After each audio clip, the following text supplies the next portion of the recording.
വെളിപ്പാട് പുസ്തകം അത് ഇടയ്ക്ക് കയറി പറയാം, യോഹന്നാൻ എഴുതിയതാണ്.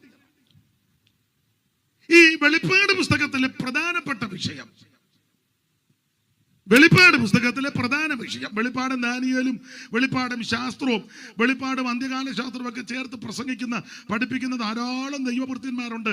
അവരെ ഓർത്ത് ദൈവത്തെ സ്തുതിക്കുന്നു. അവർക്കെല്ലാം ദൈവം ദീർഘായുസ് കൊടുക്കട്ടെ, ശുശ്രൂഷ അനുഗ്രഹിക്കട്ടെ. എന്നാൽ ഇന്ന് രാത്രി എൻ്റെ ചോദ്യം, വെളിപ്പാട് പുസ്തകത്തിലെ പ്രധാനപ്പെട്ട വിഷയം. പല ആൾക്കാരും പല കാര്യമാണ് പറയുന്നത്. തന്നെയല്ല, ഞാൻ വെളിപ്പാട് പുസ്തകത്തിലെ പല ഈ വ്യാഖ്യാന പുസ്തകം പലതും വായിച്ചിട്ടുണ്ട്, ഒന്നൊന്നിനോട് യോജിക്കുന്നില്ല. ഒറ്റ എഴുത്തുകാരൻ തമ്മിൽ ഇല്ലേ, ഒരാൾ പുസ്തകം എഴുതി മറ്റേ പുള്ളിയെ കണ്ണിക്കുക, പുള്ളി പുസ്തകം എഴുതിയ മറ്റേ പുള്ളിയെ കണ്ണിക്കുക, ഇവർ രണ്ടും കൂടെ മറ്റേ പുള്ളിയെ അത് തന്നെ പോട്ടെ. ചെല്ലുമെന്നെ ഈ പുസ്തകം വായിക്കുന്നേ ഇല്ല. വെളിപ്പാട് മാത്രമല്ല, പുസ്തകമേ വായിക്കുന്നില്ല. ഇപ്പൊ പിന്നെ അവിടെ എവിടെയൊക്കെ ഇച്ചിരി വായിക്കാൻ തുടങ്ങിയിട്ടുണ്ടെന്ന് കേൾക്കുന്നു. അതിന്റെ ഇച്ചിരി വിവരവും വച്ചിട്ടുണ്ട്. അപ്പൊ ഈ വെളിപ്പാട് പുസ്തകം, ഇതിലെ പ്രധാനപ്പെട്ട വിഷയം, ചില ആൾക്കാർ പറയുന്നത് വെളിപ്പാട് പുസ്തകത്തിലെ പ്രധാനപ്പെട്ട വിഷയം മഹോദരവമാണ്. മഹോദരവം അതിന് ഇംഗ്ലീഷിൽ എന്നാ പറയുന്നത്? എന്തുവാ? ഒരു ഇംഗ്ലീഷ് ഇരിക്കട്ടെ, 2 ദിവസമായിട്ട് നിൽക്കുകയല്ലേ. മഹോദരവകാലം. നമ്മുടെ ഈ ദൈവദാസനോട് ഒരാൾ ചോദിച്ചു, അച്ഛാ ഈ മഹോദരവം എന്ന് പറഞ്ഞാൽ എന്തുവാന്ന്? അപ്പൊ പുള്ളി പറഞ്ഞു കൊടുത്തു, ബേക്കുട്ടി, ഉപദ്രവങ്ങളെല്ലാം കൂടെ ഒന്നിച്ചു വരുന്നതാണ് മഹോദരവം. കാരണം നദികളെല്ലാം കൂടെ ഒന്നിച്ചു ചേരുന്നത് ആ മഹാനദി എന്ന് പറഞ്ഞ പോലെ അവിടെ എവിടെ ഇരിക്കുന്ന ഉപദ്രവങ്ങളെല്ലാം കൂടെ സമയമാകുമ്പം ഒന്നിച്ചു വരുന്നതാണ്. ഏതാണ്ട് ശരിയാ. അപ്പൊ ചില ആൾക്കാർ ധരിച്ചു വെച്ചിരിക്കുന്നത് ഈ വെളിപ്പാട് പുസ്തകത്തിലെ പ്രധാന വിഷയം മഹോദരവമാണ്. അതൊരു വിഷയമാണ്, പക്ഷെ അതല്ല പ്രധാന വിഷയം. വേറെ ചില ആൾക്കാര് ധരിച്ചു വച്ചിരിക്കുന്നത് വെളിപ്പാട് പുസ്തകത്തിലെ പ്രധാനപ്പെട്ട വിഷയം ഈ സമുദ്രത്തിൽ നിന്ന് കയറി വരുന്ന മൃഗം.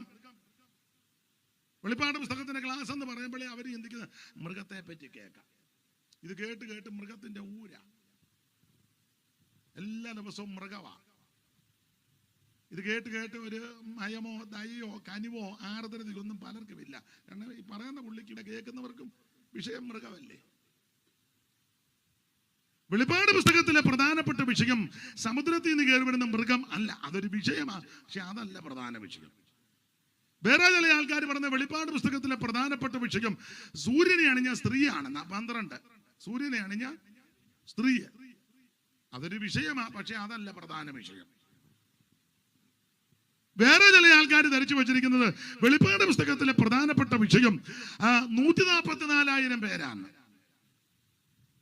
അതിന് മാത്രം ഊന്നൽ കൊടുത്ത് പഠിപ്പിക്കുന്ന പറയുന്ന ആൾക്കാരുണ്ട്. അവർ പറയുന്നത് 144, അതാണ് പ്രധാന വിഷയം. അത് വിഷയമാണ്, പക്ഷെ അതല്ല പ്രധാന വിഷയം. വേറെ ചില ആൾക്കാർ പറയുന്ന വെളിപ്പാട് പുസ്തകത്തിലെ പ്രധാനപ്പെട്ട വിഷയം കുഞ്ഞാടിന്റെ കല്യാണം, അതൊരു വിഷയമാണ്, പക്ഷെ വെളിപ്പാട് പുസ്തകത്തിലെ പ്രധാനപ്പെട്ട വിഷയം കുഞ്ഞാടിന്റെ കല്യാണവും അല്ല. വേറെ ചില ആൾക്കാർ പറയുന്ന വെളിപ്പാട് പുസ്തകത്തിലെ പ്രധാനപ്പെട്ട വിഷയം 2 സാക്ഷികൾ 11, അതുമല്ല പ്രധാന വിഷയം. അത് വിഷയമാണ്, പ്രധാന വിഷയമല്ല. വെളിപ്പാട് പുസ്തകത്തിലെ പ്രധാനപ്പെട്ട വിഷയം പുതിയ യെരൂശലേം, അത് വിഷയമാണ്, അതല്ല പ്രധാന വിഷയം. വെളിപ്പാട് പുസ്തകത്തിലെ പ്രധാനപ്പെട്ട വിഷയം ജീവജല നദിയും ഇരുകരയും ജീവവൃക്ഷവും പാലോ, അത് വിഷയമാണ്, പക്ഷേ അതല്ല പ്രധാന വിഷയം. പിന്നെ എന്തുവാ ഈ വെളിപ്പാട് പുസ്തകത്തിലെ പ്രധാനപ്പെട്ട വിഷയം? അതിലെ പ്രധാന വിഷയം എന്നാന്ന് 1-ാം വാക്യത്തിൽ എഴുതിയിട്ടുണ്ട്. എന്തിനാ തപ്പി നടക്കുന്നത്? 1-ാം വാക്യം വായിച്ച്, വെളിപ്പാട് പുസ്തകം 1:1. യേശുക്രിസ്തുവിന്റെ വെളിപ്പാട്, അതായത് ഇതിലെ പ്രധാന വിഷയം. വെളിപ്പാട് പുസ്തകത്തിലെ പ്രധാനപ്പെട്ട വിഷയം യേശുക്രിസ്തുവിന്റെ വെളിപ്പാടാണ്. അതല്ലേ ഏറ്റവും പ്രധാന വിഷയം, അതിലെയോ ഏറ്റവും പ്രാധാന്യം. ദൈവത്തിന് മഹത്വം, യേശുക്രിസ്തു. ആ യേശുക്രിസ്തുവിന്റെ വെളിപ്പാട്. പക്ഷെ ഞാനും നിങ്ങളുമെല്ലാം പ്രധാന വിഷയത്തിന് വലിയ മുൻഗണന കൊടുത്തിട്ടില്ല. നമ്മൾ കൊടുക്കുന്നതെല്ലാം മൃഗം, ഇല്ല തള്ള. വെളിപ്പാട് പുസ്തകത്തിൽ 3-4 പെണ്ണുങ്ങളുണ്ട്. എല്ലാം നല്ല ഏറ്റ പെണ്ണുങ്ങളാണ്. 1-2-ാം അധ്യായത്തിലുണ്ട്. പാസ്റ്റർമാർക്ക് ക്ലാസ് എടുക്കുന്ന ഒരു അമ്മാമ്മ ബൈബിൾ ക്ലാസ്സാണ് മെയിൻ വിഷയം. ഈസബേല്, എൻ്റെ ദാസന്മാരെ വായിച്ചേ പാസ്റ്റർ സുലി പാസ്റ്റർ, 2-ാം അധ്യായത്തിൽ അമ്മാമ്മ ക്ലാസ് എടുക്കുന്ന അമ്മാമ്മയാണ് ഇസബേല്. പിന്നെ ഇസബേൽ എന്ന സ്ത്രീയെ നീ അനുവദിച്ചു കൊടുക്കുന്നില്ലേ? 2-ാം അധ്യായത്തിൽ തുയതൈര സഭയിലെ ദൂത് പറഞ്ഞുകൊണ്ട് വരുമ്പോ എങ്കിലും താൻ പ്രവാചകി എന്ന് പറഞ്ഞ് ദുർനടപ്പ് ആചരിപ്പാനും വിഗ്രഹാർപ്പിതം തിരുമാനും എന്റെ ദാസന്മാരെ ഉപദേശിക്കുകയും. അമ്മാമ ദാസന്മാർക്ക് ക്ലാസ് എടുക്കുന്ന അമ്മാമയാ. അപ്പൊ കുറഞ്ഞ അമ്മാമയല്ല. എന്റെ ദാസന്മാർക്ക് പിന്നെ മാസ്റ്റർമാർക്ക് ക്ലാസ് എടുക്കുക അമ്മാമയുടെ തൊഴിൽ. എന്റെ ദാസന്മാരെ ഉപദേശിക്കാൻ അങ്ങനെയുള്ള ചില അമ്മാമ്മമാര് ചില ഇടങ്ങളിലൊക്കെ ഉണ്ട്. അവരുടെ ഉപദേശം കേട്ട് നീങ്ങുന്ന ചില അച്ചായന്മാരും ഉണ്ട്. അത് ഞാനിപ്പോ പറയുന്നില്ല. പിടിപ്പുള്ളൊരു അമ്മാമയാ. പിന്നെ ഒരു അമ്മാമയാ 12 വായിച്ചത്. 12:1 വായിര്. സ്വർഗത്തിൽ വലിയൊരു അടയാളം കാണായി. സൂര്യനെ അണിഞ്ഞ ഒരു സ്ത്രീ. അത് വേറൊരു സ്ത്രീയാ. അത് നല്ല ഏറ്റ പുള്ളിക്കാരിയാ. ഇനി 17:1 വായിച്ചേ. 17:1. പിന്നെ 7 കലശമുള്ള 3-ാം വാക്യം വായിച്ചോ. എല്ലാം വായിക്കാൻ നേരമില്ല. അവൻ എന്നെ ആത്മാവിൽ മരുഭൂമിയിലേക്ക് കൊണ്ടുപോയി. അപ്പോൾ 7 തലയും 10 കൊമ്പുമുള്ളതായി ദൂഷണ നാമങ്ങൾ നിറഞ്ഞ് കടുംചുമപ്പുള്ളൊരു മൃഗത്തിന്മേൽ ഒരു സ്ത്രീ ഇരിക്കുന്നു. ഇത് 3-ാമത്തെ സഹോദരി. ഒരു സ്ത്രീ ഇരിക്കുന്നു. നല്ല എങ്ങനെ ഇരിക്കുന്നു വായിച്ചു. ആ സ്ത്രീ ധൂമ്രവർണ്ണവും കടുംചുമപ്പ് നിറവും ഉള്ള വസ്ത്രം ധരിച്ച് പൊന്നും രത്നവും മുത്തും അണിഞ്ഞവളായി തന്റെ വേശ്യാവൃത്തിയുടെ മ്ലേച്ഛതയും അശുദ്ധിയും നിറഞ്ഞ സ്വർണ്ണ പാനപാത്രം കയ്യിൽ പിടിച്ചിരിക്കുന്നു. എങ്ങനെയുണ്ട്? നല്ല ഇരിപ്പ. കടുംചുമപ്പ് വസ്ത്രമൊക്കെ ധരിച്ച് ഒരു മൃഗമുണ്ട്. അതും ചുമപ്പാ. ഈ സ്ത്രീ ആരാന്ന് ചോദിച്ചാൽ ഒറ്റ വാക്കിൽ മറുപടി പറയാം. എതിർ ക്രിസ്തുവിന്റെ മണവാട്ടി. ആ ഇരിപ്പ് മുത്തും രക്തവും പൊന്നും ഒക്കെയാണ് ഞാൻ. അപ്പൊ ഇതൊക്കെ അണിയെടുക്കുകയും ചെയ്യുമ്പോൾ ഓർത്തോണം ആരുടെ മണവാട്ടിയാണെന്ന്. എതിർ ക്രിസ്തുവിന്റെ മിണ്ടുന്നില്ല. 19-ാം അധ്യായത്തിൽ ഒരു സ്ത്രീയെ കാണുന്നുണ്ട്. ദൈവത്തിന് മഹത്വം. 20-നോടും ചേർത്തൊക്കെ വായിച്ചപ്പോ വരിക കുഞ്ഞാടിന്റെ കാന്തയായ മണവാട്ടിയെ കാണിച്ചു തരാം. ദൈവത്തിന്റെ മഹത്വം. 21 കിടക്കുന്നില്ലേ? വരിക കുഞ്ഞാടിന്റെ കാന്തയായ മണവാട്ടിയെ കാണിച്ചു തരാം. വായിച്ച 21-ാം അധ്യായത്തിൽ വരിക കുഞ്ഞാടിന്റെ കാന്തയായ മണവാട്ടിയെ കാണിച്ചു തരാം. എടുത്തു വായിച്ചു. ഞാൻ പുതിയ യെരൂശലേം എന്ന വിശുദ്ധ നഗരം ഭർത്താവിനായി അലങ്കരിച്ചിട്ടുള്ള മണവാട്ടിയെ പോലെ ഒരുങ്ങി സ്വർഗത്തിൽ നിന്ന് ദൈവസന്നിധിയിൽ 9-ാം വാക്യം വായിച്ച് അന്ത്യമാല 7 നിറഞ്ഞ 7 കലശം ഉണ്ടായിരുന്ന 7 ദൂതന്മാരിൽ ഒരുത്തൻ വന്ന് എന്നോട് വരിക കുഞ്ഞാടിന്റെ കാന്തയായ മണവാട്ടിയെ കാണിച്ചു തരാം. അത് വേറൊരു സ്ത്രീ, ദൈവസഭയാകുന്ന സ്ത്രീയാ. അപ്പൊ ഈ വെളിപ്പാട് പുസ്തകത്തിൽ പ്രധാനമായിട്ട് 4 പെണ്ണുങ്ങളാ. 3 എണ്ണവും പരിവക്കേടാ. അത് ഞാനിന്ന് പറയുന്നില്ല. ആകെ 2 ഗോത്രം പെടുന്ന പെണ്ണുങ്ങളാ. അതുങ്ങള് ഈ സ്ത്രീ ഏതാ? കടുംചുമപ്പ് വസ്ത്രം ധരിച്ച് കടുംചുമപ്പ് നിറമുള്ള മൃഗത്തിന്റെ പുറത്ത് പൊന്നും രക്തവും മുത്തും ഒക്കെ ധരിച്ച് അണിഞ്ഞ് ഇങ്ങനെ ആഡംബര ലോലവിയായിട്ടിരിക്കുന്ന സ്ത്രീ എതിർ ക്രിസ്തുവിന്റെ മണവാട്ടിയാ. കുഞ്ഞാടിന്റെ കാന്തയായി മണവാട്ടിയെ നോക്കിയേ. ഈ പറയുന്ന അനുകൂലത്തൊന്നും ഇല്ലല്ലോ.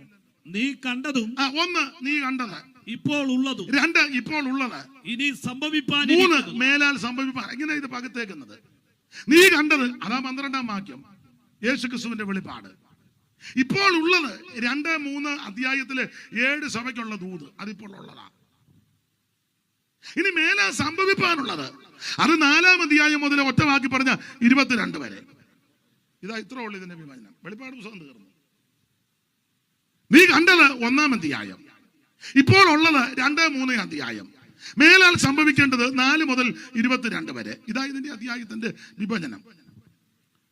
ഓടിച്ചെന്ന് പറഞ്ഞ 1-ാം അധ്യായം യേശുക്രിസ്തുവിന്റെ വെളിപ്പാടാ. 2-3 അധ്യായം 7 സഭയ്ക്കുള്ള ദൂത. Ephesus, Smyrna, Pergamos, തുയതൈര, Sardis, Philadelphia, ലവോദിക്ക 7 സഭയ്ക്കുള്ള ദൂത്. 4-ാം അധ്യായത്തിൽ യോഹന്നാനെ സ്വർഗത്തിലേക്ക് വിളിക്കുന്നതാ. 5-ാം അധ്യായത്തിൽ 4-ഉം 5-ഉം അധ്യായം ആരാധനയാ കാണുന്നത്. 6-ാം അധ്യായത്തിൽ 7 മുദ്രയിൽ 6 മുദ്ര പൊട്ടിക്കുന്നു. 7-ാം അധ്യായത്തിൽ മുദ്രിതന്മാരാകുന്ന 144. 8-ാം അധ്യായത്തിൽ 7-ാം മുദ്ര പൊട്ടിക്കുക 4 കാഹളങ്ങൾ മീട്ടുന്നു. 9-ാം അധ്യായത്തിൽ യൂഫ്രട്ടീസ് നദീതീരത്ത് വെച്ച് ദൂതനെ അഴിച്ചുവിടുന്നു. രക്ഷിക്കപ്പെടുന്നു. 10-ാം അധ്യായത്തിൽ ചെറുപുസ്തകം വാങ്ങി ഭക്ഷിക്കുന്നു. 11-ാം അധ്യായം 2 സാക്ഷികൾ പ്രത്യക്ഷപ്പെടുന്നു. 12-ാം അധ്യായം വായിച്ചല്ലോ സൂര്യധാരണിയായ സ്ത്രീ. 13-ാം അധ്യായം ഘോരവും ഭയങ്കരമായ മൃഗം സമുദ്രത്തിൽ നിന്ന് കയറി വരുന്നു. 14-ാം അധ്യായം സിയോൻ മലയിൽ കുഞ്ഞാടിനോട് കൂടെ 144. 15-ാം അധ്യായം മോശയുടെ പാട്ടും കുഞ്ഞാടിന്റെ പാട്ടും പാടി വീണ പിടിച്ച് വൈണികന്മാർ പടങ്ങുന്ന തീരത്ത് നിന്ന് പാടി ദൈവത്തെ മഹത്വപ്പെടുത്തുന്നു. 16-ാം അധ്യായം 7 ക്രോധകലശം ഭൂമിയിലേക്ക് ഒഴിക്കുന്നു. 17-ാം അധ്യായം മർമ്മം മഗതിയാം ബാബിലോൺ യേശുക്രിസ്തുവിന്റെ മണവാട്ടി. 18-ാം അധ്യായം വാണിജ്യ ബാബിലോണിന്റെ അധപ്പതനം. 19-ാം അധ്യായം കുഞ്ഞാടിന്റെ കല്യാണം. 20-ാം അധ്യായം അവൻ 1000 ആണ്ട് വാഴ്ച.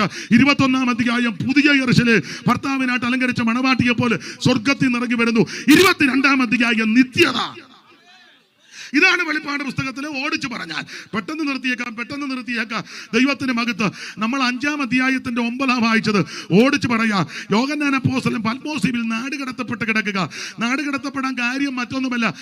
അതിന് മാന്തിട്ടോ അടിപിടി കൂടിയിട്ടോ വിസ കേസ് നടത്തിയിട്ടോ നാട്ടുകാരുടെ കാശ് വാങ്ങി മുങ്ങിയതോ ആമൻ സ്വോത്രം സ്വർണ്ണ ബിസ്ക്കറ്റ് മോട്ടിച്ചോ അല്ലെ എയർപോർട്ടിൽ വെച്ച് പിടികൂടിയോ ഇങ്ങനൊന്നും നാട് കടത്തിയതല്ല. പിന്നെ എങ്ങനെ നാട് കടത്തിയതാ? 9-ാം വാക്യം വായിച്ചേ. 9:1-9. പെട്ടെന്ന് ഇനി ചടികടാന്ന് പോകാം. നിങ്ങളുടെ സഹോദരനും യേശുവിന്റെ കഷ്ടതയിലും രാജ്യത്തിലും സഹിഷ്ണുതയിലും കൂട്ടാളിയുമായ യോഹന്നാൻ എന്ന ഞാൻ പിന്നെ ദൈവവചനവും ദൈവത്തിന്റെ വചനവും യേശുവിന്റെ സാക്ഷ്യവും നിമിത്തം പത്മോസ് എന്ന ദ്വീപിലായിരുന്നു. 2 വിഷയത്തിൽ നാട് കടത്തപ്പെട്ടിരിക്കുക. 1 ദൈവത്തിന്റെ വചനം. ഞാൻ പറയാറുണ്ട് ദൈവദാസം ശരിക്കും വചനം പറഞ്ഞാൽ എല്ലാവരും എതിരാ. അതെ, എന്റെ ദൈവദാസന്മാരെ നിങ്ങളൊക്കെ ശരിക്കും വചനം എന്ന് പറഞ്ഞ് മിക്കവരും എതിരാ.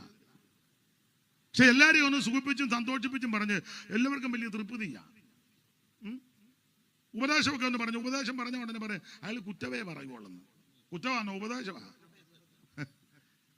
യോഹന്നാൻ ശരിക്കും വചനം പറഞ്ഞു. വചനം പ്രശ്നമുണ്ടാകും. എല്ലാം ഞാൻ വിവരിക്കുന്നില്ല. ദൈവത്തിന്റെ വചനവും ക്രിസ്തുവിന്റെ സാക്ഷ്യം 2 കാര്യത്തിൽ നാട് കടത്തി. പത്മോസിൽ വിവരിക്കുന്നില്ല. ഇതൊക്കെ മുമ്പ് തിളച്ച എണ്ണയ്ക്കകത്ത് ഇട്ടെന്ന ചരിത്രം. തിളച്ച എണ്ണയ്ക്ക് വറുത്ത് ഉപ്പേരി കോരും പോലെ കോരാൻ. യേശുവിനെ തള്ളി പറഞ്ഞാൽ രക്ഷപ്പെടാം. അല്ലെ തിളച്ച എണ്ണ വെട്ടി തിളക്കിയ യോഹന്നാനോട് പറഞ്ഞു യേശുവിനെ തള്ളി പറഞ്ഞാൽ അല്ലെ രാജാവിനെ ആരാധിച്ചാൽ രക്ഷപ്പെടാം. എണ്ണ വെട്ടി തിളക്കിയ യോഹന്നാൻ പറഞ്ഞു എനിക്കിത് വിഷയമല്ല. അതെന്നാ ജോടി അതിന് എഴുതിയിട്ടില്ലെങ്കിൽ ഇതാ ആശയം. ഇതാ ഈ ചൂടൊക്കെ കൂട്ടി എണ്ണയൊക്കെ വെട്ടി തിളക്കിയ അടി തീ കൂട്ടിയിട്ടുണ്ട്. അതൊക്കെ സമ്മതിച്ചു. പക്ഷേ ഞാൻ സേവിക്കുന്ന ദൈവം ആരാന്നറിയാമോ? തീക്കകത്തൂടെ നടന്നവനാ. ദാനിയേൽ 3. സ്തോത്രം. ഞാൻ സേവിക്കുന്ന ദൈവം അഗ്നിക്കകത്തൂടെ നടന്നു വന്നവനാ. തന്റെ ദാസന്മാർ അഗ്നിയിൽ വെന്ത് വിണ്ണീറാകാൻ അനുവദിക്കത്തില്ല. ഇട്ട രാജാവ് പറഞ്ഞടാ നമ്മൾ 3 പേരെ അല്ലേടാ ഇട്ടത്. അതേ തിരുമേനി 4 എണ്ണമാണല്ലോടാ നടക്കുന്നത്. അവൻ നേരാന്നല്ലോ തിരുമേനി. തിരുമേനി തന്നെ പറഞ്ഞ് 4-ാമത്തവന്റെ രൂപം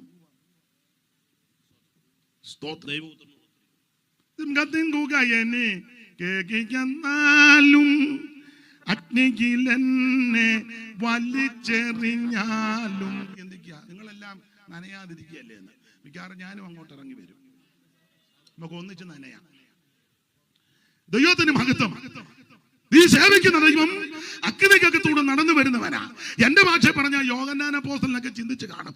ഒത്തിരി നാൾ ചിന്തിച്ചതാ ഇച്ചിരി കാച്ചെണ്ണ തേച്ച് കുളിച്ചാൽ കൊള്ളാന്ന്. അതിനാ കാച്ചെണ്ണ മേടിക്കാനൊന്നും കാശില്ല. ആദിമ നൂറ്റാണ്ടിലേ വാക്യങ്ങൾ എടുപ്പിക്കാൻ നേരമില്ല. ഈ നാഴിക വരെ ഞങ്ങൾ വിശന്നും ദാഹിച്ച് ഉടുപ്പാനില്ലാതെയും കുത്തുകൊണ്ടും അങ്ങനെയൊക്കെയാ ശുശ്രൂഷ. ശാപ്പാട് കഴിക്കാനില്ല. അതുകൊണ്ടല്ലേ കതിരി പറിച്ച് തിരുമ്മി തിന്നത്. വിശന്നിട്ട് അത്തിയെ നോക്കിയത് ഒന്നുമില്ല മിക്കപ്പോഴും. അപ്പൊ ആദിമ നൂറ്റാണ്ടിലാണാ ഇതുങ്ങളെല്ലാം ഇട്ട് ആട്ടി ഓടിക്കുകയല്ലേ. അപ്പൊ ഇച്ചിരി കാച്ചെണ്ണ തേച്ച് പ്രായമുണ്ട്. 90 കഴിഞ്ഞു. 90 കഴിയുമ്പോൾ അങ്ങനത്തെ ആഗ്രഹങ്ങളൊക്കെ. അല്ലാതെ വീഗാലാൻഡിൽ പോകുന്നതല്ല. എനിക്ക് കൊടൈക്കനാലിൽ പോകണം. ചൈന നടക്കാൻ പോലും മേലെ തള്ളി. 90 കഴിയുമ്പോൾ ഇങ്ങനെയുള്ള ആഗ്രഹങ്ങൾ. ഇച്ചിരി കാച്ചെണ്ണ, ഇച്ചിരി കുഴമ്പ്. അപ്പൊ യോഹന്നാനും ആഗ്രഹം കാണിച്ചിട്ട് കാച്ചെണ്ണ. എവിടെ കാച്ചെണ്ണ മേടിക്കാനും? പക്ഷെ നല്ല ആഗ്രഹത്തെ ദൈവം നിവർത്തിക്കും. ഇച്ചിരി കാച്ചെണ്ണ ഞാൻ പ്രതീക്ഷിച്ചു. ചെമ്പ് നിറച്ച് കാച്ചി ഇട്ടിരിക്കുക. എടുത്ത് അതിനകത്തിട്ട് നല്ല ശരിക്ക് അതിനകത്ത് കുളിച്ച് മുങ്ങിക്കുളിച്ച് ചത്തില്ല. അന്നങ്ങനെ നാട് കടത്തിയത് വിവരിക്കുന്നില്ല. പക്ഷേ ആ നാട് കടത്തിക്കിട്ടും പത്മോസ് ദ്വീപിൽ വെച്ച് കർത്ത ദിവസത്തിൽ ആത്മവിവശനായി. നീ കാണുന്നത് ഒരു പുസ്തകത്തിൽ എഴുതി. അതാ 7 സഭയ്ക്കുള്ള ദൂത്.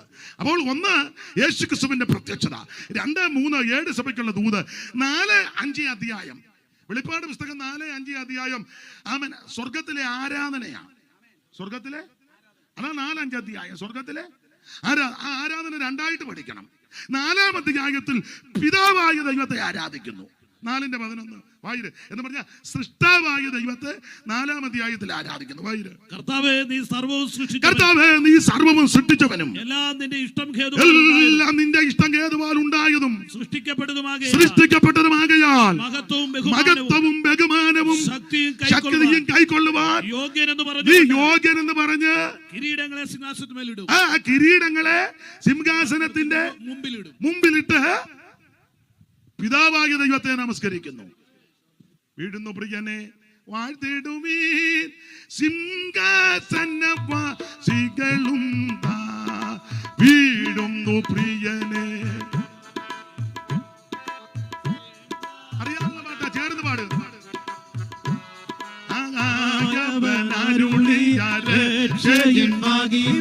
കിരീടങ്ങൾ താഴെയിട്ടു മഹിമയ്ക്ക് കിരീടങ്ങൾ താഴെയിട്ടും ജയമെടുത്തോർന്ന സ്തുതിച്ചിടുവോ അതിനോ യോഗ്യൻ ക്രിസ്തുവത്രി. ജയമെടുത്തോർന്ന സ്തുതിച്ചിടുവോ. നേരമില്ല. 4-ാം അധ്യായം സൃഷ്ടാവായ ദൈവത്തെ ആരാധിക്കുന്നു. കർത്താവേ നീ സർവ്വവും സൃഷ്ടിച്ചവനാ, അതുകൊണ്ട് നിന്നെ ഞങ്ങൾ വണങ്ങുന്നു. വിവരിക്കാൻ നേരമില്ല. 5-ാം അധ്യായം പുത്രൻ തമ്പുരാനെ ആരാധിക്കുക. അതാ 9-ാം അധ്യായം. വായിച്ചേ 9. പുസ്തകം വാങ്ങുവാനും അതിന്റെ മുദ്ര പൊട്ടിപ്പാനും നീ യോഗ്യൻ. നീ അറുക്കപ്പെട്ടു. നിന്റെ രക്തം കൊണ്ട് സർവ്വഗോത്രത്തിലും ഭാഷയിലും വംശത്തിലും നിന്നുള്ളവരെ ദൈവത്തിനായി വിലയ്ക്ക് വാങ്ങി. അതുകൊണ്ട് കുഞ്ഞാടെ നീ യോഗ്യൻ. വിശദീകരിക്കേണ്ടതാ എങ്കിലും നിങ്ങൾ ഇരുന്ന് തരുന്നല്ലോ, വലിയ സന്തോഷം. 4-5 അധ്യായം സ്വർഗത്തിലെ ആരാധനയാണ്. സ്വർഗത്തിലെ ആരാധന. 4-ാം അധ്യായത്തിൽ സൃഷ്ടാവാകുന്ന ദൈവത്തെ ആരാധിക്കുക. ആരെ ആരാധിക്കണം? ദൈവത്തെ ആരാധിക്കണം. ആരെ ആരാധിക്കരുത്? വേറെ ആരെ ആരാധിക്കരുത്? മേരിയെ ആരാധിക്കരുത്, മൂരിയെ ആരാധിക്കരുത്, ചാക്കോയെ ആരാധിക്കരുത്, തങ്കാനെ ആരാധിക്കരുത്. ഇന്നലെ പറഞ്ഞല്ലോ കുറെ ആൾക്കാരുടെ പേര്. ഇവനെ ഒന്നും ആരാധിക്കരുത്. അവൻ വൃക്ഷത്തെ ആരാധിക്കണം, മനുഷ്യനെ ആരാധിക്കരുത്, മൃഗത്തെ ആരാധിക്കരുത്. മൃഗത്തോടൊക്കെ ദയവുണ്ടായിരിക്കണം, കനിവുണ്ടായിരിക്കണം. ചുമ്മാ പോകുന്ന പട്ടിയെ കല്ലെടുത്തെറിയരുത്. പട്ടി അതിലേ പോകുമല്ലേ, നീ എന്തിനാ കല്ലെടുത്തെറിയുന്നത്? ചുമ്മാ പോകുന്ന കന്നാലിയെ തല്ലരുത്. കനിവ് തോന്നണം, ജീവിയല്ലേ. മൃഗത്തെ ആരാധിക്കരുത്, മനുഷ്യനെ ആരാധിക്കരുത്, ദൂതന്മാരെ ആരാധിക്കരുത്, നക്ഷത്രത്തെ ആരാധിക്കരുത്, സൂര്യനെ ആരാധിക്കരുത്, ചന്ദ്രനെ ആരാധിക്കരുത്. അങ്ങനെ ഈ പുസ്തകം പഠിപ്പിക്കുന്നത് ഞാൻ എഴുതി വെച്ചതല്ല. ചരാചരങ്ങളെ ഒന്നിനെ ആരാധിക്കരുത്. വൃക്ഷലതാദികളും പക്ഷി മൃഗാദികൾ പൂജര പട്ടി അതിലേ പോകുമല്ലേ, നീ എന്തിനാ കല്ലെടുത്തറിയുന്നത്? ചുമ്മാ പോകുന്ന കന്നാലിയെ തല്ലരുത്. കനിവ് തോന്നണം, ജീവിയല്ലേ. മൃഗത്തെ ആരാധിക്കരുത്, മനുഷ്യനെ ആരാധിക്കരുത്, ദൂതന്മാരെ ആരാധിക്കരുത്, നക്ഷത്രത്തെ ആരാധിക്കരുത്, സൂര്യനെ ആരാധിക്കരുത്, ചന്ദ്രനെ ആരാധിക്കരുത്. അങ്ങനെ ഈ പുസ്തകം പഠിപ്പിക്കുന്നത് ഞാൻ എഴുതി വെച്ചതല്ല. ചരാചരങ്ങളെ ഒന്നിനെ ആരാധിക്കരുത്. വൃക്ഷലതാദികളും പക്ഷി മൃഗാദികൾ പൂജര കേജര വസ്തുക്കൾ ഒന്നിനെ ആരാധിക്കരുത്. അതിനാ ഇതൊക്കെ ദൈവം സൃഷ്ടിച്ചതാ. പിന്നെ ആരെ ആരാധിക്കേണ്ടത്? സൃഷ്ടിനെ അല്ല ആരാധിക്കേണ്ടത്, സൃഷ്ടിച്ച ദൈവത്തെ ആരാധിക്കണം. Praise the Lord. അവിടുന്ന് ആരാധനയ്ക്ക് യോഗ്യനാ. വേറെ ആരും ആരാധനയ്ക്ക് യോഗ്യരല്ല. ആരാധനയ്ക്ക് യോഗ്യൻ അവിടുന്ന് മാത്രമാണ്. അപ്പൊ ആരെ ആരാധിക്കണം? ദൈവത്തെ ആരാധിക്കണം. ആരെ ആരാധിക്കരുത്? വേറെ ആരെ ആരാധിക്കരുത്. ഇടയ്ക്ക് കയറി പറയാം, ആരാ ആരാധിക്കേണ്ടത്? അതുകൊണ്ട് ചുമ്മാ പോകുന്നവരെല്ലാം കയറി ആരാധിക്കരുത്. ഒരു തെളിവ്, വചനം പഠിക്കുന്നവർക്ക് ഒരു തെളിവ് തരാം. മിസ്രയീം ദേശത്ത് 430 വർഷം ഇവര് അടിമകളായി. അവിടെ എങ്ങും ആരാധിച്ചെന്ന് ഒറ്റ വാക്യമില്ല. ചാപ്പാട് കഴിച്ചെന്ന് ഇഷ്ടം പോലെ വാക്യമുണ്ട്.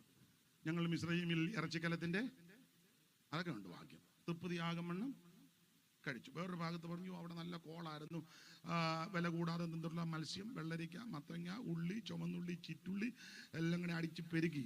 ആരാധിച്ചെന്ന് വാക്കിയില്ല.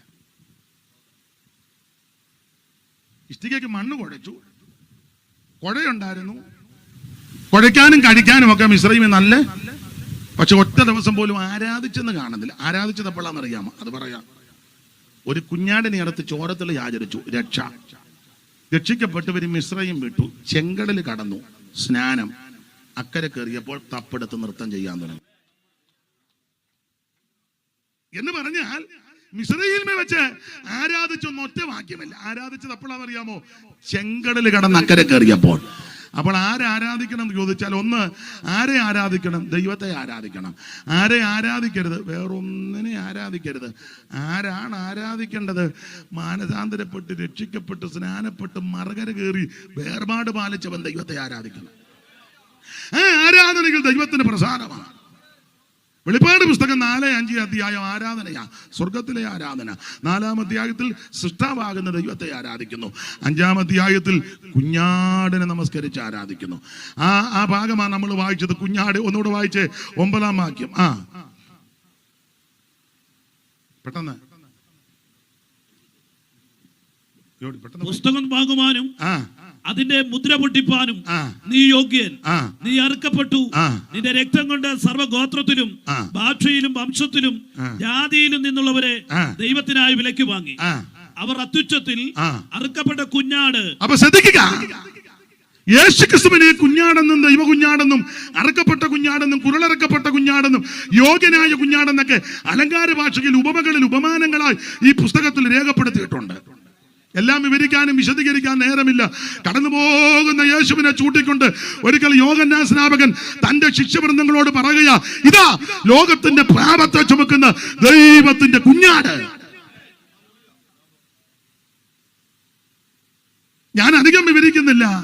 യേശുവിനെ ചൂണ്ടിക്കൊണ്ട് യോഹന്നാൻ സ്നാപകൻ പറയാ, അതാ ലോകപാപം ചുമക്കുന്ന കുഞ്ഞാട്.